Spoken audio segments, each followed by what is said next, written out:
जय हिंद दोस्तों, मैं कंचन कुमार आप लोगों का स्वागत करता हूं।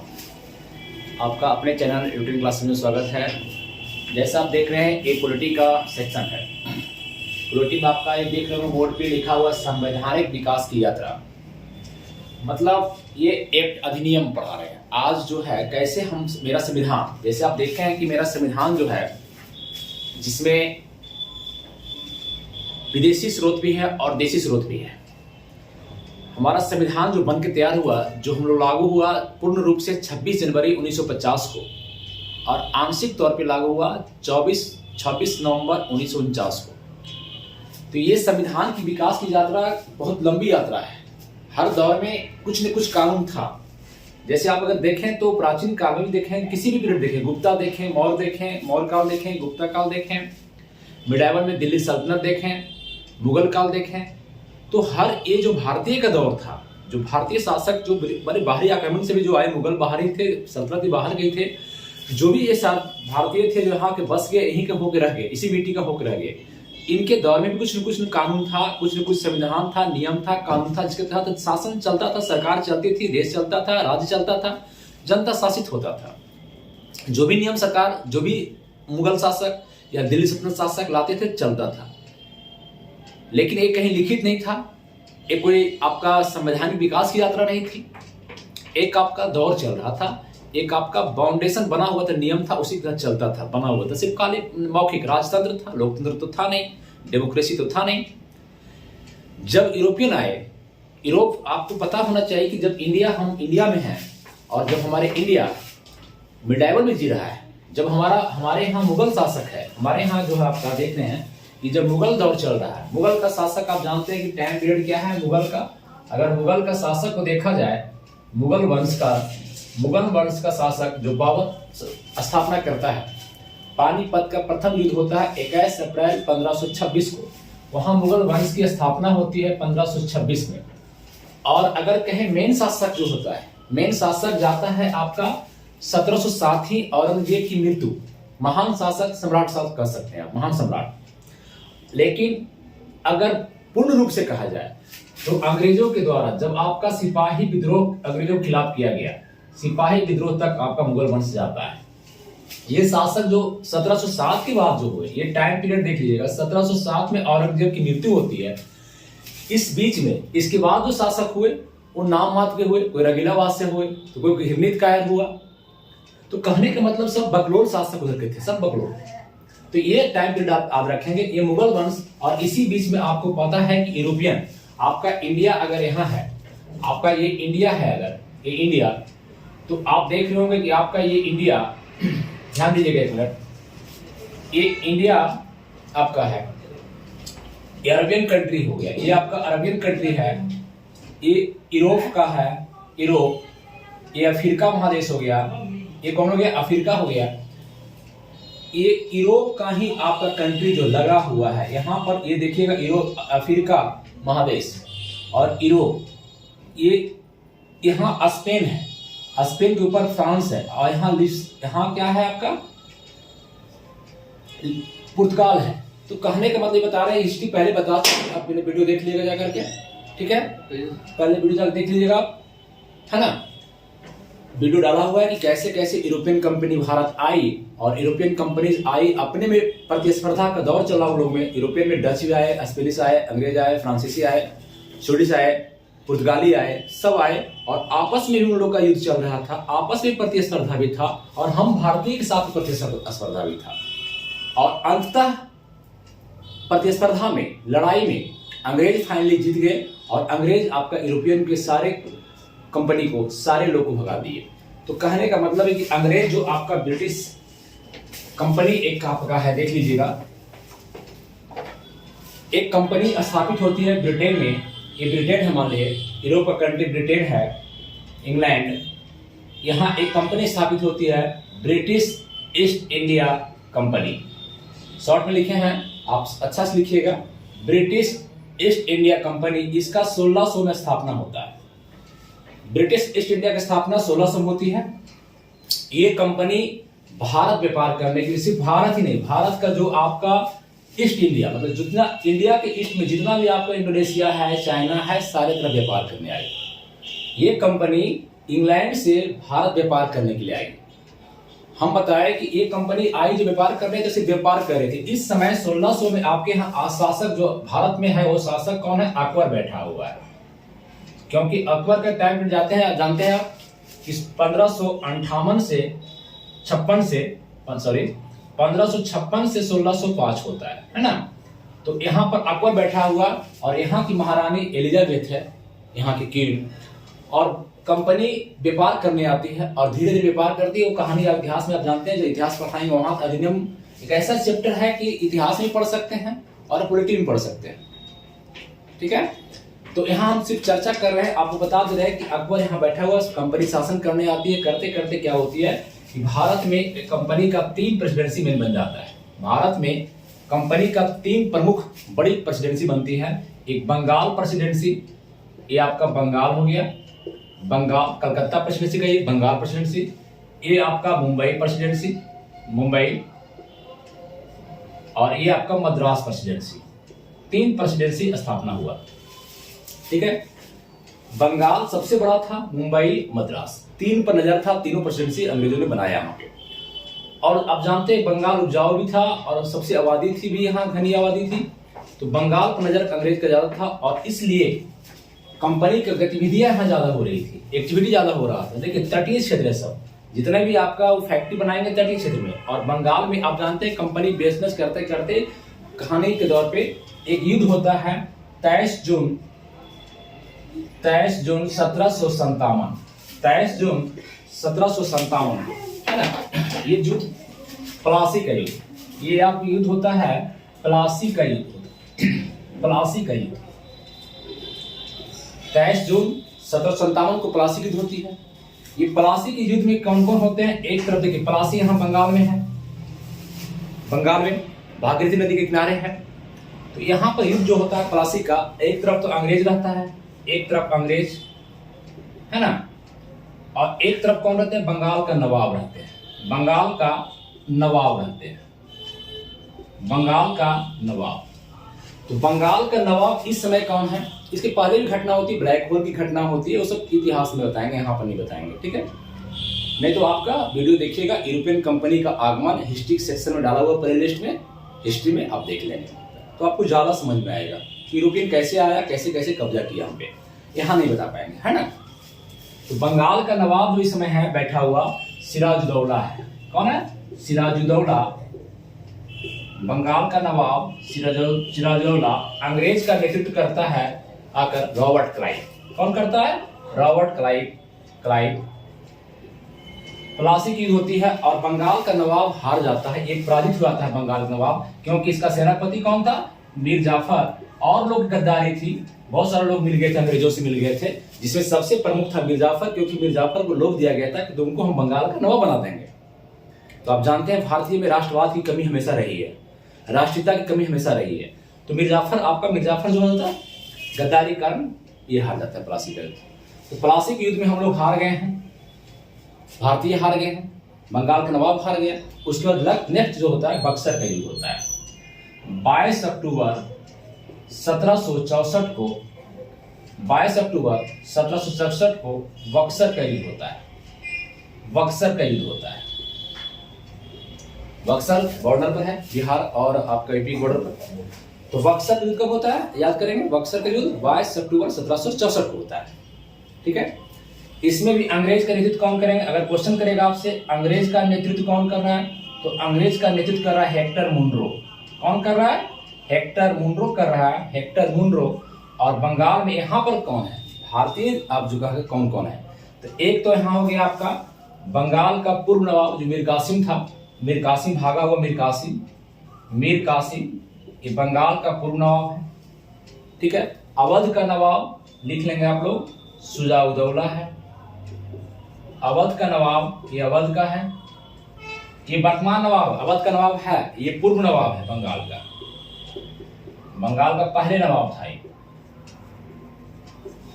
और एक आपका शासक कौन है? शाह आलम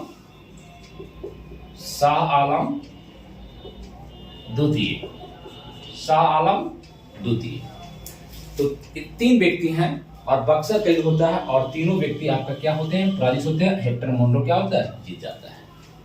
और बक्सर के युद्ध के बाद इलाहाबाद की संधि होती है 12 अगस्त या 16 अगस्त, 2 डेट में। एक डेट में राजा के साथ इलाहाबाद की संधि होती है, इलाहाबाद में बैठक होता है, इलाहाबाद की संधि होती है, इलाहाबाद की संधि 12 या 16 अगस्त 1765 को। 2 डेट क्यों दिए, एक डेट राजा के साथ, शाह आलम के साथ करेगा अंग्रेज, रॉबर्ट क्लाइव बैठक में आएगा, और एक तरफ 16 अगस्त को करेगा, शुजाउद्दौला से करेगा। बंगाल का नवाब तो पूर्व नवाब, ऐसे कोई मतलब ही नहीं रह जाता है ना। तो इलाहाबाद की संधि होती है और आपके पास शब्द आता है द्वैध शासन। भारत में क्या शब्द आता है, द्वैध शासन, दोहरी शासन, द्वैध शासन। मतलब एक आपका आरक्षित विषय, एक आरक्षित विषय हो गया जो रिजर्व रख लिया अंग्रेज अपने पास, जो मेनुअल था, और एक आपका हस्तांतरित विषय। जैसे अगर कहें वित्त, तो वित्त किस में आएगा, आरक्षित में आएगा, धन दौलत है ना, सुरक्षा इसी में आएगा, बिजली इसी में आएगा। लेकिन अगर कहेंगे कि शिक्षा, तो इसमें आ जाएगा, है ना। तो आप सब्जेक्ट बताएंगे आगे। तो द्वैध शासन कब लागू हुआ, 1765 को, याद रखेंगे 1765 को। ये सारी घटना हो रही है, ये घटना सब कौन कर रहा है, प्लासी का युद्ध, बक्सर का युद्ध, इलाहाबाद की संधि, ये सारी घटनाएं कौन कर रहा है, कंपनी कर रही है। कौन कर रही है, कंपनी कर रही है। मतलब जो कंपनी बिजनेस करने के लिए आई थी, वो कंपनी सारा काम कर रही है, और ब्रिटेन के सरकार को इसकी जू तक नहीं है। ब्रिटेन की सरकार को पता भी नहीं है, ब्रिटेन गवर्नमेंट को, कितनी काम कंपनी कर रही है, युद्ध लड़ रही है, और बिजनेस, कंपनी काम था बिजनेस करना, और युद्ध कर रही है, और उस इलाहाबाद की संधि करे, राजा के साथ संबंध बना रही है। तो अब कंपनी पर ध्यान गया ब्रिटेन की सरकार का। इस कंपनी पे हमारे जो ब्रिटिश ईस्ट इंडिया कंपनी यहाँ आई थी, ब्रिटिश ईस्ट इंडिया कंपनी, इस कंपनी पर अब नियंत्रण करने के लिए, उस पर आपका नकाब कसने के लिए, नकेल कसने के लिए, उसके लिए नियम लाया। हमारे नहीं, कंपनी पर पहले कंपनी को कंट्रोल किया जाए, इसके लिए फिर आपका अधिनियम आना शुरू हुआ, कानून, नियम। आप एक चीज जानते होंगे, समझ लीजिएगा कोई बच्चे भी, बिल और आपका एक में अंतर होता है। बिल होता है रॉ मटेरियल, और एक होता है जो पारित हो जाता है, ठीक है।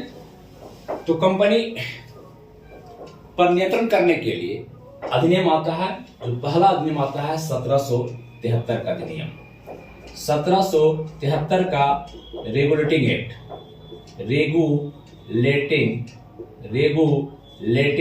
एक्ट आता है। ध्यान दीजिएगा, कंपनी पर नियंत्रण कर, कंपनी पर ले आ रहा है, कंपनी शासन कर रहा है भारत पर। अब यहाँ से ब्रिटेन की सरकार देख रेख कर रही है किसकी, कंपनी का, और कंपनी आपके नियंत्रण, आपके क्षेत्र पर नियंत्रण रखना शुरू कर दिया। तो कंपनी का अधीन जो आया अधिनियम, उसको देखें आप, 1773 का रेगुलेटिंग एक्ट, उसके बाद 1781 का सेटलमेंट एक्ट, इसका नाम है, समझाएंगे अभी, सेटलमेंट एक्ट, पहले देख लीजिए कंपनी का दिन। 1781 के बाद 1784 में आया Pitt's India act, Pitt's India act, ठीक है, पिट्स इंडिया एक्ट। उसके बाद 1786 में आया अधिनियम, फिर 1793 में आया एक्ट, बहुत इजी है, ध्यान देंगे सिर्फ खाली। 1773 का, फिर 81, फिर 84, 3 साल, 84, फिर 86, फिर 93। 93 का एक्ट को कहा जाता है, इस एक्ट को कहा जाता है charter act, charter act, chart नहीं समझिएगा, चार्टर एक्ट का, चार्टर अधिनियम कहा जाता है, चार्टर अधिनियम कहा जाता है। क्यों? क्योंकि अब जो है चार्ट बन के कहां से आएगा, ब्रिटेन से बन के आएगा। कंपनी के लिए चार्ट बन के कहां से आएगा, ब्रिटेन से बन के आएगा, और 20 साल पर आ रहा है चार्टर बन करके। तो ये आपका चार्टर हो गया 1793 का चार्टर अधिनियम। 1793 के बाद 20 साल बाद फिर आएगा, अब 20वीं साल जोड़िएगा, 1813 का अधिनियम, 1813 का अधिनियम, फिर 1833 का अधिनियम, 20 साल जोड़ दीजिए, 33 का अधिनियम, फिर 1853 का अधिनियम। उसके बाद कंपनी शासन कर रही थी, कंपनी पर कंट्रोल करने के लिए यहां से नियम बन के आ रहा था हर साल, कंपनी का परफॉर्मेंस देख करके, कैसा उसका परफॉर्मेंस है, इसको देख करके अधिनियम आते जा रहा था। लेकिन इसके बावजूद, इतना अधिनियम आने के बाद, यही आपका संवैधानिक विकास की यात्रा है।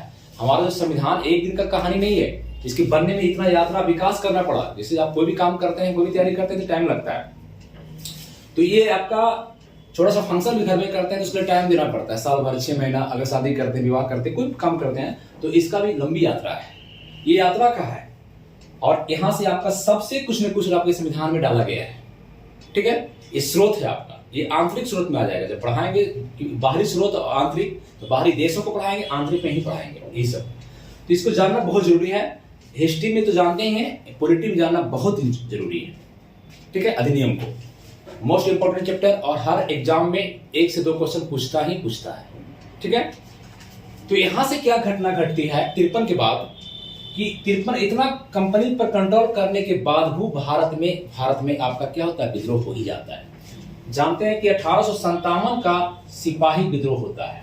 क्या होता है? सिपाही विद्रोह, जिसको इन लोग अंग्रेजों के द्वारा कहा गया सिपाही विद्रोह, लेकिन ये भारतीय स्वतंत्रता का प्रथम विद्रोह था। भारतीय स्वतंत्रता आंदोलन का प्रथम, भारतीय स्वतंत्रता संग्राम था ये 1857 का विद्रोह। इसमें सारे भारतीय, हाँ, कम ही शामिल थे, हर तबके के लोग कम ही शामिल थे, लेकिन शामिल सब थे, कुछ बुद्धिजीवी वर्ग को छोड़ करके। तो ये अब यहां से कंपनी को, अब अंग्रेज को समझ में आ गया, ब्रिटेन को समझ में आ गया, नहीं कहीं ब्रिटेन को समझ में आ गया, ब्रिटेन की सरकार को समझ में आ गया कि कंपनी शासन नहीं कर पाएगी, कंपनी को हटाना पड़ेगा। तो अब कंपनी यहां से हट जाएगा। अब जो 1858 का अधिनियम आएगा, नेक्स्ट यहां देखिए, ये सारा अधिनियम किसके तहत आया? कंपनी के तहत आया। ये सारा अधिनियम जो आया आपका कंपनी के अंतर्गत आया। ठीक है, आप नोट डाउन कर लीजिएगा, स्क्रीनशॉट लेकर के नोट डाउन करते रहिएगा।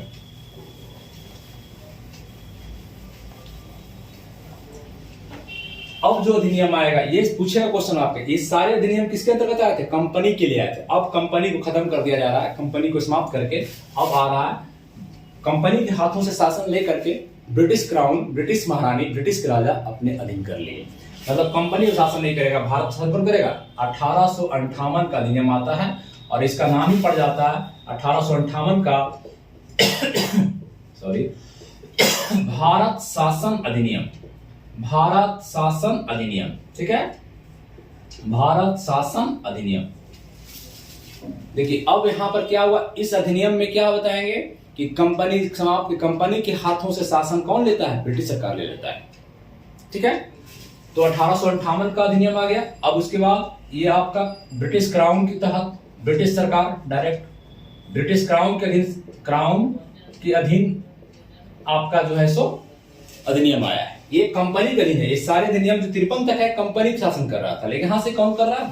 ब्रिटिश सरकार शासन कर, डायरेक्ट आपकी ब्रिटिश की रानी शासन कर रही है। आप पर हम लोग डोमिनियन हो गए, उसका डोमिनियन हो गया, हम लोग उसका कोनली हो गए कंप्लीट। तो अब देखिए क्या होता है, 1858 का अधिनियम आता है, फिर आपको 1861 का अधिनियम आएगा। 1861 का अधिनियम आएगा, ठीक है, क्रम से देखिएगा। 1861 के बाद कौन सा आएगा? 1873 का अधिनियम आता है, 1873 का एक्ट आता है। ऐसा करके 3 साल, फिर आपका 73, एक दो बार रिवीजन करेंगे। ये ऐसा चैप्टर है ना कि कोई टीचर फुल्ली ऐसे पढ़ाना भी नहीं चाहते हैं, और ये आज भी नहीं होता है। इसको बार बार रिवीजन करना पड़ेगा कि हर एग्जाम के दृष्टिकोण से बहुत इंपॉर्टेंट है दोस्तों, इसलिए आप ध्यान दीजिएगा इस पे। 1873 का अधिनियम आया, फिर 1876 का अधिनियम आया, 1876 का अधिनियम आया, फिर 1876 के बाद 1892 का अधिनियम आया, 1892 का अधिनियम आया। अब दिक्कत नहीं है, यहां से आप पकड़ लेंगे। 1892 के बाद इजी हो जाता है 1858, 1861, 1873, 76, 92। 58 याद कीजिएगा, 58, 61, 73, 73 के बाद 76 और फिर 92। क्या है, अंदर जाएंगे इसके अंदर, पहले अभी आप झांकी देख लीजिए इसका। एक क्लास तो सिर्फ आपका जो भी क्लास होगा इसको खाली समझने के प्रयास कीजिए आप। फिर जब अगला क्लास जब लेंगे, अगला वीडियो डालेंगे, तो आपका अधिनियम से पढ़ना शुरू करेंगे, 73 से पढ़ना शुरू करेंगे, फिर ये सब समझाएंगे, फिर इसके अंदर क्या क्या हुआ, इसके अंदर क्या क्या हुआ, इसके अंदर क्या हुआ, कौन सी घटना हुई, ये सब बताएंगे, क्या रूल आया, और वही रूल आके आपके संविधान में बन जाएगा अभी आगे। तो 1892 का अधिनियम आया, 1892 के बाद फिर 1900 1909 का अधिनियम आया जिसे मार्ले मिंटो कहेंगे, मार्ले मिंटो सुधार बोलेंगे, आगे बताएंगे आपको। मार्ले मिंटो, सॉरी मिंटो लिख दीजिए, मार्ले मिंटो सुधार 1909 का अधिनियम आता है। 1909 के बाद फिर 1919 का अधिनियम आएगा, एक्ट आएगा, इसका नाम है मॉन्टेगू चेम्सफोर्ड सुधार, मॉन्टेगू चेम्सफोर्ड सुधार, है ना, मॉन्टेगू चेम्सफोर्ड सुधार। 1909 के बाद जो इंपॉर्टेंट, सबसे इंपॉर्टेंट है 1935 का अधिनियम, 1935 का अधिनियम, भारत शासन अधिनियम 1935। ये ऐसा अधिनियम है, ये इसी से आपका जो संविधान बना है, जिस संविधान में अभी आप पढ़ते हैं 395, जिस समय संविधान लागू हुआ था 26 जनवरी 1950 को, उस समय 395 अनुच्छेद है और उस 395 अनुच्छेद में 250 से ज्यादा अनुच्छेद इसी अधिनियम से लिया गया है। तो क्वेश्चन अगर करेगा, क्वेश्चन करता भी आता भी है कि निम्नलिखित अधिनियम में, किस अधिनियम में संविधान में आधे से अधिक आर्टिकल लिए गए हैं। संविधान का आधे से अधिक आर्टिकल इसी अधिनियम से आया है 1935 का। इतना योगदान है इसका हमारे संविधान के, हमारे जो बुक है, हमारी किताब है, इसमें इतना योगदान है इसका। अगर कहें 395 आर्टिकल इसमें है तो लगभग आप मान लीजिए कि 250, मतलब कि समझिए कि ये सेक्शन पूरा सेक्शन जो आपका है ये भारत शासन 1935 का अधिनियम से लिया गया है और बाकी सब जितना एक्ट है और बाहरी स्रोत है उसमें से लिया गया है। बात समझ रहे हैं? तो ये इंपॉर्टेंट है, ये इंपॉर्टेंट। उसके बाद आएगा लास्ट अधिनियम आएगा, बढ़ाएंगे 1947 का स्वतंत्रता अधिनियम, 1947 का स्वतंत्रता अधिनियम आएगा जो कि आपका लास्ट अधिनियम हो जाएगा। ठीक है, इस तरह से आप देखें तो हम क्या बताए, आपका क्लास में क्या हुआ कि अंग्रेज, एक बार रिवीजन कर ले। अंग्रेज, ब्रिटिश जो है, अंग्रेज में ब्रिटेन में एक कंपनी स्थापित हुआ था, ब्रिटिश ईस्ट इंडिया कंपनी, जो व्यापार करने के लिए आई थी। व्यापार करते करते अपने हाथ इतना बढ़ा लिया, इतना फैला दिया और धीरे धीरे जानते हैं जैसे पैसा आता है तो आप लोग क्या करता है, नेता बनना चाहता है लोग, तो उसी कारण कंपनी आगे बढ़ गई और उसी कारण युद्ध हो गया, नवाब से युद्ध हो गया, प्लासी का युद्ध हुआ 1757 में, बक्सर का 64 में, इलाहाबाद की संधि होती है और इलाहाबाद की संधि में द्वैत शासन लागू कर दिया भारत में। दोहरी नीति, अच्छी चीज ब्रिटिश अपने पास रखे कंपनियां और खराब चीज हम लोग को दे दिया, है ना। राजस्व वसूली करो तुम, शासन करेगा वो, इसको द्वैत शासन कहते हैं। द्वैत शासन कौन लागू किया? Robert Clive. द्वैत शासन कौन किया? Robert Clive. और आगे वार्न हेस्टिंग्स को समाप्त करेगा 72 में, ये बताएंगे आपको।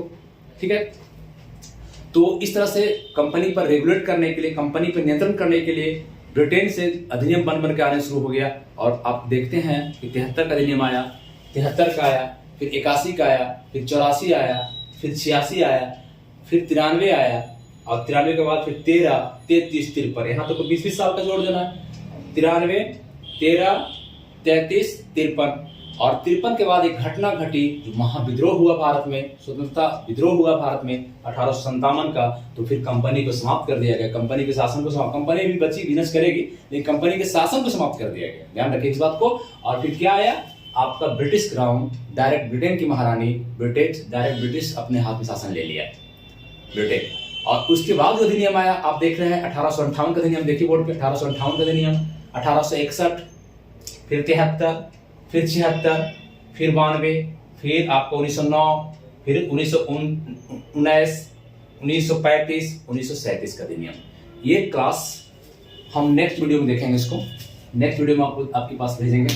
इतना आप देख लीजिए, इतना स्क्रीनशॉट ले लीजिए, आप कवर कर लीजिए इतना टर्म, ठीक है। इतना नोट डाउन कीजिए, जो नए बच्चे हैं जिनको नहीं समझ में आ रहा है तो समझिए प्रयास। ठीक है दोस्तों, थैंक यू।